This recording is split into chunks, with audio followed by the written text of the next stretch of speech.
বেগুন খেতে ভালো লাগে না? তাহলে আজকে এই রেসিপিটা তোমার জন্য।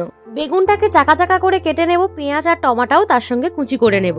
কড়াইতে বেশ কিছুটা পরিমাণ তেল দিয়ে বেগুনগুলোকে লবণ আর হলুদ দিয়ে হালকা করে ভেজে তুলে রাখবো।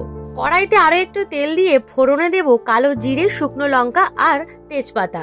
পেঁয়াজ কুচি আর রসুন কুচি দিয়ে একটু ভাজতে দিয়ে একটা মশলা বানিয়ে নেব। একটা মিক্সিং জারের মধ্যে নেব কয়েকটা কাজু বাদাম, একটু আদা কুচি আর কিছুটা টমেটো।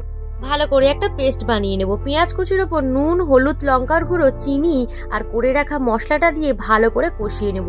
তেল ছেড়ে দিলে দিয়ে দেবো জল, আর জল ফুটে এলে বেগুনগুলো দিয়ে গামাখা গামাখা ব্যাপারটা এলে ওপর থেকে ধনেপাতা কুচি আর চেরানো কাঁচা লঙ্কা দিয়ে বেশ কিছুক্ষণ চাপা দিয়ে রেখেই সার্ভ করব গরম গরম বেগুনের এই সুন্দর রেসিপি। কি ভালো লাগলো না? আমার কথাই না, তোমরা একবার বানিয়েই দেখো, তারপর আমার ভিডিওতে কমেন্ট করে যেও ঠিক কেমন লাগলো। বেগুন আমি খুব একটা খাই না, তবে বিশ্বাস করো এটা দারুণ লেগেছে।